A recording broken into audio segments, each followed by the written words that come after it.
اعوذ باللہ من الشیطان الرجیم، بسم اللہ الرحمن الرحیم۔ السلام علیکم۔ تازہ ترین کے ساتھ میں ہوں آپ کا ہوسٹ ایڈوکیٹ طہا حسین۔ دوستو، آج جس ٹاپک پر ہم بات کرنے جا رہے ہیں وہ یہ ہے کہ بطور پاکستانی شہری ہمارے کیا حقوق ہیں اور کیا فرائض ہیں، یعنی being a citizen of Pakistan ہمارے کیا رائٹس ہیں اور کیا ڈیوٹیز ہیں۔ رائٹس اینڈ ڈیوٹیز، پہلے تو یہ ہے کہ رائٹس اور ڈیوٹیز میں مین جو ڈفرینس ہے وہ ہم نے سامنے لانا ہے۔ رائٹ کیا ہے؟ رائٹ ایک پریویلیج ہے۔ رائٹ جو ہے وہ آپ کی ڈسکریشنری پاور ہے، اس کو آپ ایکسرسائز کریں یا نہ کریں، رائٹ کو آپ اویل کریں، کلیم کریں یا نہ کریں، یہ آپ پہ ڈیپینڈ کرتا ہے۔ اس پہ آپ پہ کوئی مینڈیٹری نہیں ہے، آپ پہ کوئی اوبلیگیشن نہیں ہے کہ آپ نے ہر حال میں اپنے رائٹ کو کلیم کرنا ہے۔ فار ایگزامپل، آپ کا ایک رائٹ ہے کہ right to acquire any land, right to acquire any property, مطلب آپ کوئی زمین خریدیں یا نہ خریدیں، یہ آپ پہ ڈیپینڈ کرتا ہے۔ اس پہ آپ پہ کوئی زور زبردستی نہیں ہے کہ آپ نے ہر حال میں اپنے اس رائٹ کو ایکسرسائز کرنا ہے اور آپ نے زمین خریدنی ہے۔ ٹھیک ہو گیا۔ سیکنڈلی جو ہے ڈیوٹی، ڈیوٹی وہ یہ ہے کہ ڈیوٹی آپ پہ مینڈیٹری ہے۔ ڈیوٹی جو ہے ایک مینڈیٹری ایلیمنٹ ہے، وہ آپ پہ obligation ہے، آپ نے ہر حال میں اپنی ڈیوٹی پرفارم کرنی ہے۔ اگر آپ اپنی ڈیوٹی پرفارم نہیں کرتے تو آپ جو ہے لیگل رانگ کی طرف چلے جاتے ہیں، کیونکہ جہاں پہ بھی کوئی رائٹ ہوگا، where there is a right there will be a corresponding duty۔ جہاں پہ بھی آپ اپنا رائٹ کلیم کرو گے وہاں آپ کو کوئی نہ کوئی ڈیوٹی پرفارم لازمی کرنی پڑے گی۔ فار ایگزامپل، آپ کا رائٹ ہے کہ right to move freely, right to move freely, آپ کہیں پہ بھی آنا جانا کر سکتے ہیں۔ اب آپ پہ یہ ڈیوٹی ہے کہ آپ اگر کہیں آنا جانا کریں تو فار ایگزامپل آپ کی یہ ایک رائٹ ہے کہ right to move freely on road, ٹھیک ہے، آپ روڈ پہ بائک پہ جاتے ہیں، کہیں بھی کار پہ جاتے ہیں، تو آپ کی یہ ڈیوٹی ہے کہ آپ ٹریفک کے جو رولز ریگولیشن ہیں آپ اس کا خیال رکھیں۔ ٹھیک ہے۔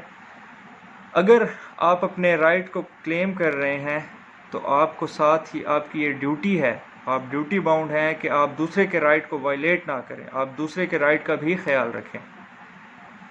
اب جی آرٹیکل جو 26 ہے، آرٹیکل 26 کانسٹیٹیوشن آف پاکستان، وہ یہ ہے کہ right to move freely on public places, right to access to public place. وہ یہ ہے کہ پبلک پلیس یعنی کہ پارک ہو گئے، کوئی ریزارٹ ہو گیا، کوئی ہوٹلز وغیرہ ہو گئے، آپ وہاں پہ آپ کا یہ رائٹ ہے کہ آپ وہاں ایزیلی جا سکتے ہیں، کوئی آپ کو وہاں جانے سے روک نہیں سکتا۔ فار ایگزامپل، آپ کہیں کسی پارک میں جا رہے ہیں اور وہاں کا سیکیورٹی گارڈ وہ یہ کہتا ہے کہ نہیں، آپ نے یہاں پہ انٹر نہیں ہونا، تو یہ وہ غلط کر رہا ہے۔ آپ اس کو اپنا رائٹ کلیم کر سکتے ہیں، اس پہ آپ اس کو بتا سکتے ہیں کہ نہیں، یہ میرا رائٹ ہے، میں یہاں پہ جا سکتا ہوں، آپ مجھے یہاں جانے سے روک نہیں سکتے ہیں۔ اب ایک رائٹ ہے کہ اب ایک جو رائٹ ہے article 19 of constitution of Pakistan, یہ کہتا ہے کہ right to freedom of expression. اب رائٹ ٹو جو فریڈم آف ایکسپریشن ہے کہ آپ کچھ بھی بول سکتے ہیں، کچھ بھی کہہ سکتے ہیں، کوئی بھی اسپیچ کر سکتے ہیں، لیکن سبجیکٹ ٹو سم ریسٹرکشنز، اس میں کچھ ریسٹرکشنز ہیں جو آپ نے فالو کرنی ہے، جو آپ کی ڈیوٹی ہے کہ آپ ان ریسٹرکشنز کا خیال رکھو گے۔ وہ یہ ہے کہ فار ایگزامپل، اب ریسنٹلی ایک واقعہ ہوا پشاور میں، عامر تہکالی کا، جس کو پولیس نے ایلیگلی تو میں نہیں کہہ سکتا، کیونکہ اس نے کچھ عرصہ پہلے ایک اپنی ویڈیو بنائی جس میں وہ لا انفورسنگ اتھارٹیز کو جو ہے گالی گلوچ کر رہا تھا، ان کو برا بھلا کہہ رہا تھا۔ تو کچھ لوگ اس پر یہ کہہ رہے تھے کہ جی یہ اس کا فریڈم آف ایکسپریشن ہے، اس کا یہ رائٹ ہے کہ وہ فریڈم آف ایکسپریشن کچھ بھی کہہ سکتا ہے۔ تو ایسا نہیں ہے، بھلے ہی وہ کچھ بھی کہہ سکتا ہے، لیکن وہ لا انفورسنگ اتھارٹیز یا لا کی جو کچھ جو ہمارے حکومت کے ادارے ہیں، فار ایگزامپل آرم فورسز ہو گئے، تو ان پہ وہ یہ کچھ بھی گالی گلوچ یہ نہیں کر سکتا۔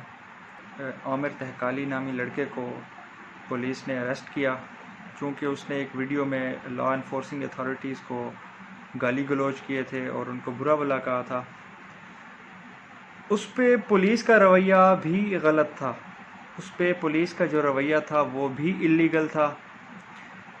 لائک پولیس نے اس کو اریسٹ تو کیا ہے، لیکن اس کے ساتھ جو سلوک کیا ہے، جو امورل بیہیویئر کیا ہے انہوں نے، وہ غلط تھا. بائی لا بھی وہ غلط تھا اور بائی موریلٹی بھی وہ غلط تھا. اسی کے ساتھ ہی ایک کورسپونڈنگ آپ کو میں بتاتا چلوں. کورسپونڈنگ جو آرٹیکل ہے کانسٹیٹیوشن آف پاکستان کا، وہ یہ ہے کہ article 10A right to claim fair trial, right to claim fair trial, کہ کسی بھی شخص کو اگر پولیس اریسٹ کرے گی تو ودن 24 آورز وہ اس کو میجسٹریٹ کے سامنے پیش کریں گے، عدالت کے سامنے پیش کریں گے، اور اسے یہ پوری اجازت دی جائے گی کہ وہ اپنا جو لیگل پریکٹیشنر ہے، اپنا جو وکیل ہے وہ ہائر کرے اور اپنا جو کیس ہے وہ بھرپور طریقے سے لڑے. یہ اس کا رائٹ ہے، اور یہ رائٹ اس کو کانسٹیٹیوشن آف پاکستان پرووائڈ کرتا ہے. اب کسی بھی شخص کو اریسٹ جب کیا جائے گا تو اسے گراؤنڈز بتائی جائیں گی کہ ہم نے فلاں گراؤنڈز کے اوپر آپ کو اریسٹ کیا ہے، آپ پہ فلاں ایلیگیشنز تھے جس کی بنا پر ہم نے آپ کو اریسٹ کیا ہے، اور ودن 24 آورز جو ہے اس کو میجسٹریٹ کے سامنے پیش کیا جائے گا. یہ اس کا رائٹ ہے، یہ ایکیوزڈ کا رائٹ ہے کہ وہ اس رائٹ کو کلیم کرے، رائٹ ٹو فیئر ٹرائل. اسی کے ساتھ ہی ہم مزید گفتگو کریں گے انشاءاللہ اپنے نیکسٹ سیشن میں، اور مزید آپ کو آرٹیکلز اور مزید آپ کو فنڈامنٹل رائٹس جو ہیں، فنڈامنٹل رائٹس جو ہیں وہ آرٹیکل 8 سے لے کر 28 تک کانسٹیٹیوشن آف پاکستان میں بتائے گئے ہیں. وہ 1 بائی 1 ہم ڈسکس کریں گے انشاءاللہ اپنی نیکسٹ ویڈیو میں. تب تک کے لیے مجھے اجازت. السلام علیکم.